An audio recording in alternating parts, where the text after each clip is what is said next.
Uy, boss, paano may nakuha na hindi ka nahuli? Magpanggap ka lang ng pusa, dong. Ah, sige, boss.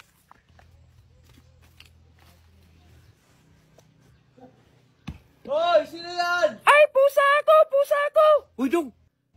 Meow! Ay, meow pala! Dong, patignan mo nga yung brake sa motor kasi ayaw na gumana eh. Sige, boss. Boss, hindi man sila bayaran. Ay, buti naman dong, napaayos mo na.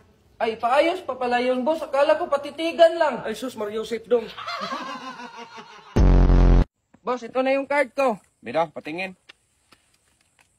Oh, ba't puro 75 to, dong? Yan man lang yung hiningi ng gobyerno. Hiningi ng gobyerno yan kasi, na puro ka kasi hapde. Di pa lang nga yan, boss. Paano na kayo pag nag-holiday ako, edi 150 na.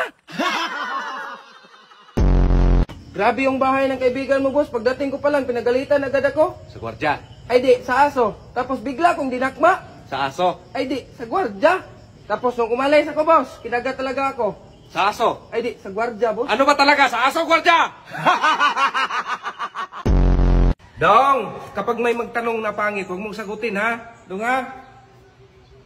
Ba't ayaw mo sumagot? Ah, kapangit-pangit mo, magtanong ka sa akin. Lakas din ang loob mo, boss, no? Ba't mo ko idamay dito?